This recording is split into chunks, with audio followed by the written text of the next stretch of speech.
बिस्मिल्लाहिर्रहमानिर्रहीम। अस्सलाम वालेकुम। कैसे हैं आप सब।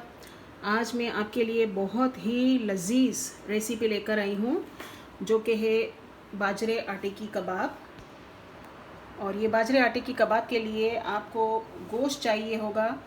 कुछ लोग गोश्त की मिक़दार को कम खाना पसंद करते हैं, कुछ ज़्यादा खाना पसंद करते हैं कि बाजरे के आटे में गोश्त जो है वो ज़्यादा नज़र आए, या कुछ लोग पसंद करते हैं कि बाजरे के आटे में जो है वो गोश्त कम नज़र आए। यहाँ मैंने तकरीबन 1 किलो के करीब मेरा ये गोश्त है।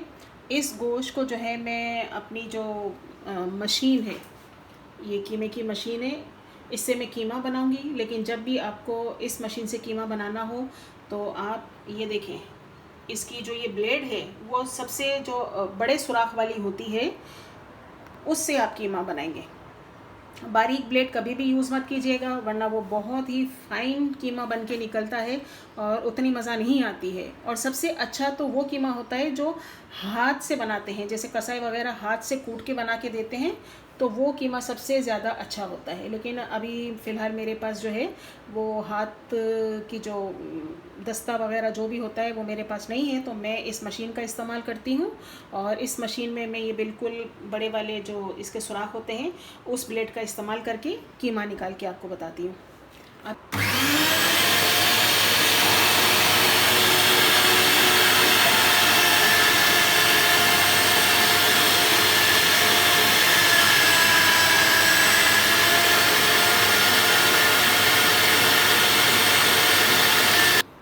अब ये देखें, ये आपको हरी मिर्च नज़र आ रही है जो तेज़ वाली होती है, छोटी साइज़ की। अब ये जो है मैंने अलग से पीसा नहीं है, मैं इसी मशीन में डाल दूँगी और इसको पीस लूँगी। पहले आपने थोड़ा कीमा निकालना है और फिर इसके अंदर ये सारी मिर्चें डाल देनी हैं ताकि ये पीस के मशीन के बाहर आ जाएं। और इसके बाद दोबारा से आप कीमा डालेंगे ना, तो वो ज़रा सी भी मिर्चें आपकी मशीन के अंदर रहेंगी नहीं, सारी जो है ना वो बाहर आ जाएंगी। तो ये देखें,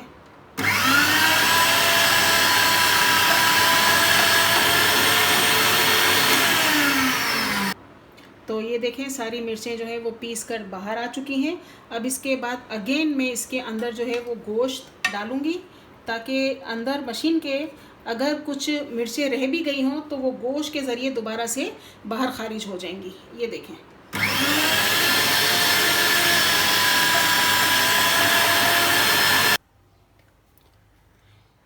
ये कीमे के अंदर हमने हरी मिर्चें तो जो है वो हमने डाल ली हैं। 1 किलो कीमा और 15 से 20 हरी मिर्चें हैं। इसके अलावा मैं इसमें जो है वो भर के 1 टेबल स्पून, ये देखिए कितना भरा हुआ है, 1 टेबल स्पून जो है वो अदरक लहसुन है मेरे पास चॉप किया हुआ, ये ऐड करेंगे। 2 बड़े साइज़ के टमाटर हैं। टमाटर को आपका जो जूसर ब्लेंड मशीन होता है, जो जग होता है, उसके अंदर आपको बिल्कुल पीसना नहीं है, लिक्विड ही नहीं बनाना है। आपके पास चॉपर हो तो चॉपराइज़ कर लीजिएगा ताकि ये धड़धड़ा सा पीसेगा। ये देखें, आपको इसके कुछ चंक्स भी नज़र आ रहे होंगे। ये मैंने 2 बड़े साइज़ के टमाटर लिए हैं, ये हमने शामिल कर दिया इसके अंदर। ये प्याज मैंने चॉप की है, ये तकरीबन छोटी छोटी हैं, 5 से 6 अदद। आपके पास अगर दरमियानी हो तो 2 से 3 डालिएगा। ये चॉप की हुई प्याज भी चली गई इसके अंदर सारी।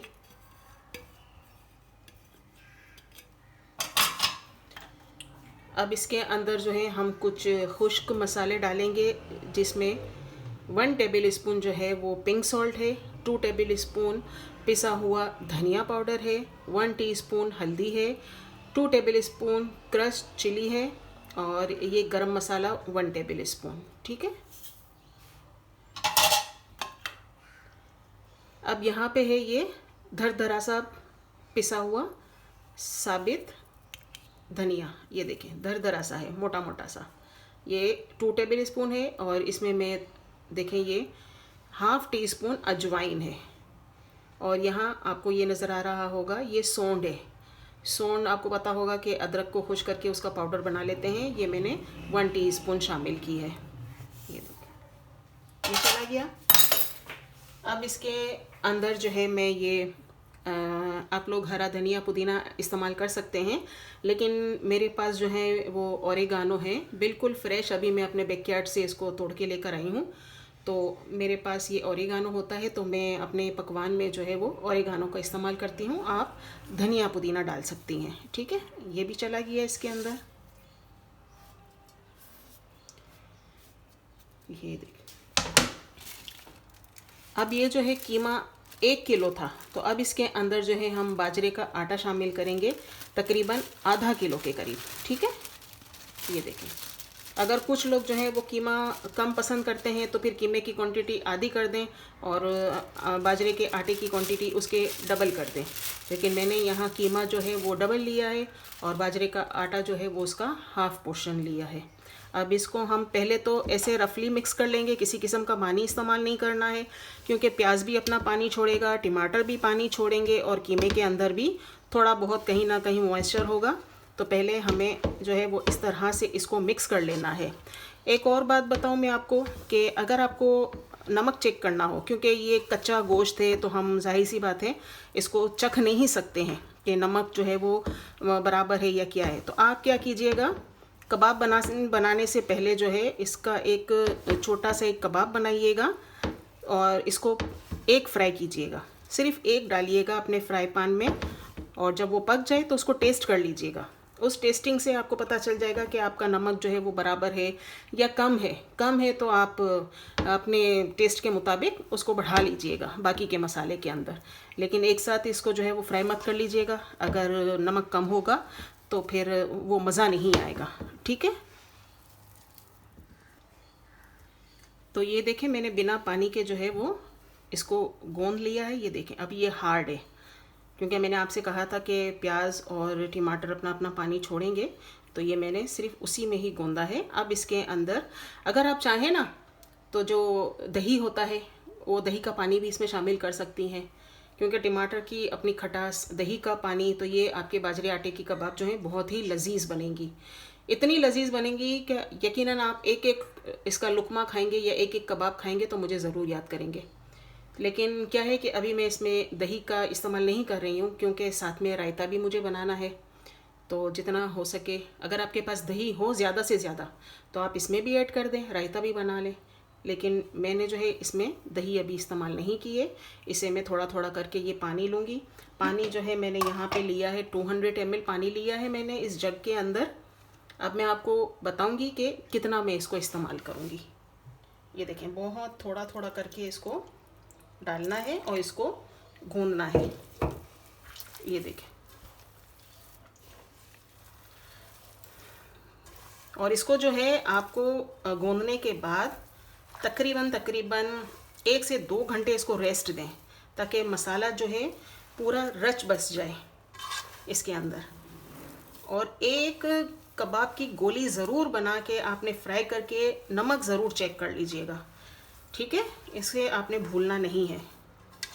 ये अच्छा, कुछ लोग जो हैं इसके अंदर जो है वो गंदम का आटा डालते हैं। इसकी वजह पता है क्या है कि आपके बाजरे आटे की कबाब जो है वो जब फ्राई करें तो टूट ना जाए।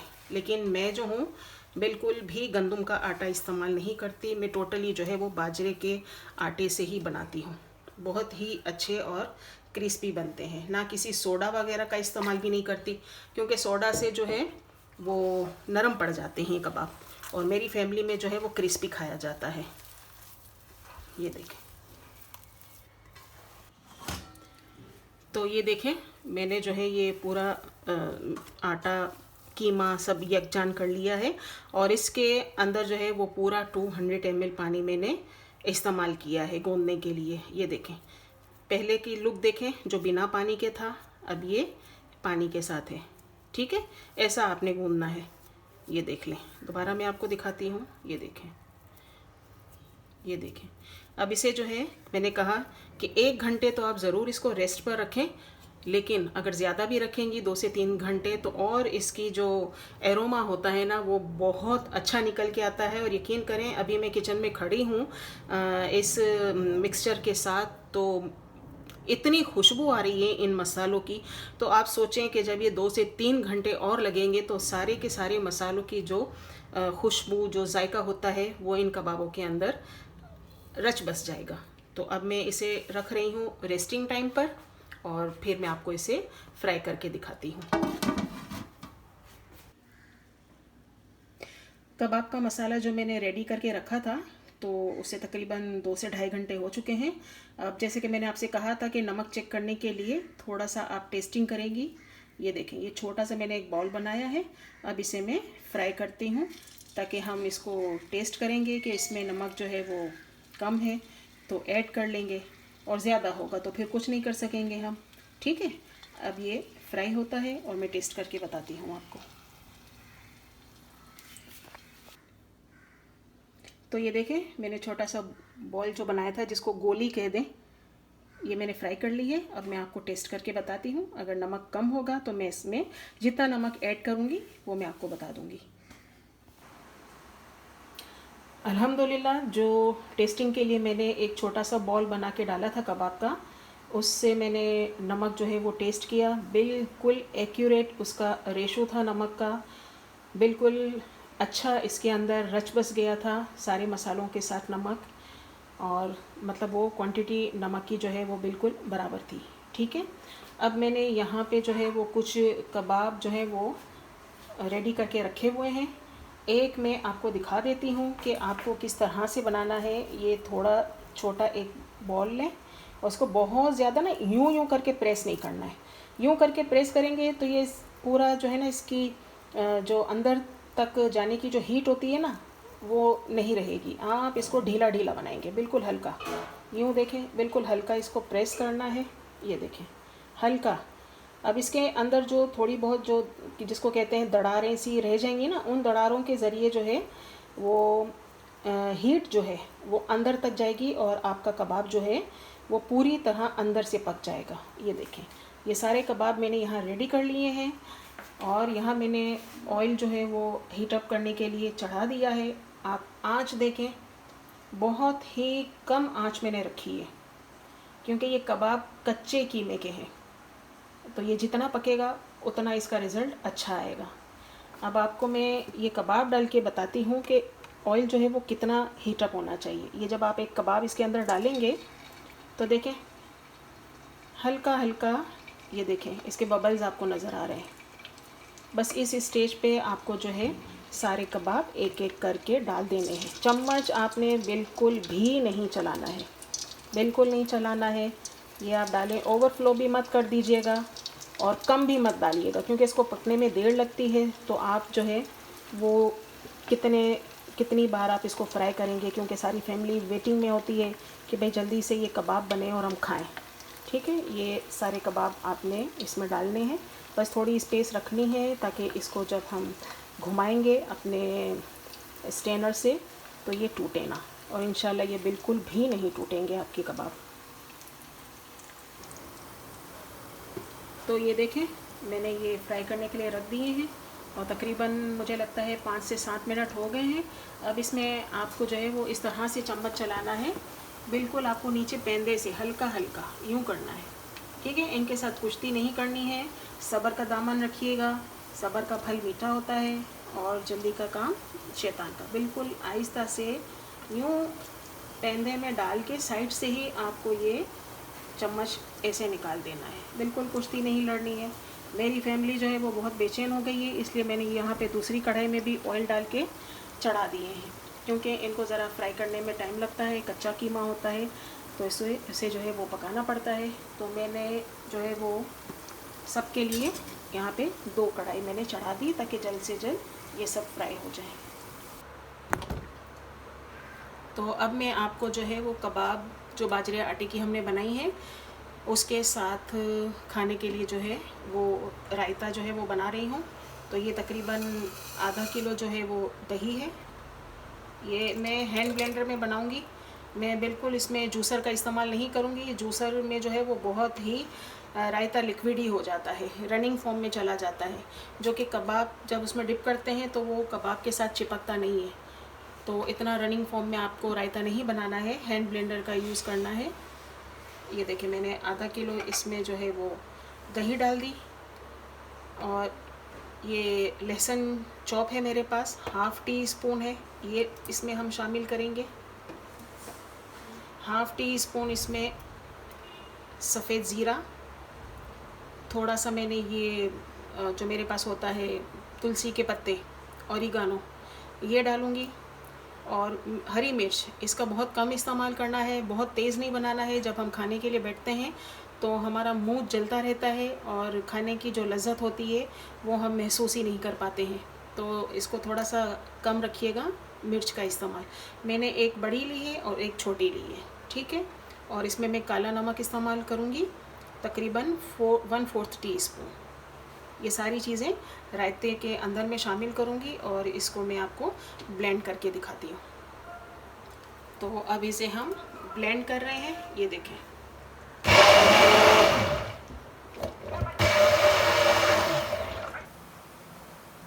तो ये देखें, मैंने सारे बाजरे की आटे की जो कबाब हैं वो मैंने फ्राई कर ली हैं।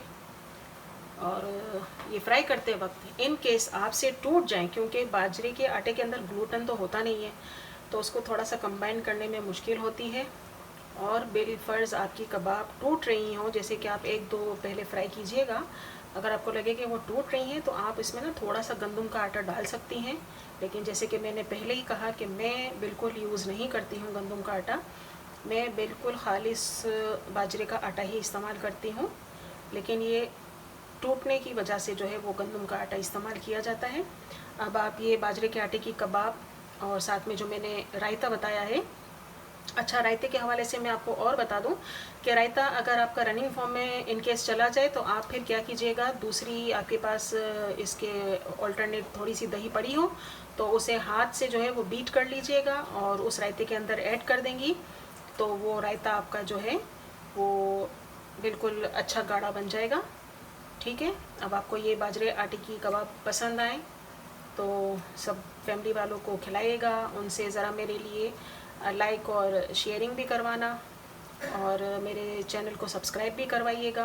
बेल आइकन को ज़रूर प्रेस कीजिएगा ताकि आने वाली दिनों में जो है मैं और भी अच्छी अच्छी रेसिपी आपके लिए लेकर आने वाली हूँ, तो उनकी नोटिफिकेशन आप तक पहुँच सके। मुझे दुआओं में याद रखिएगा। अल्लाह हाफिज़।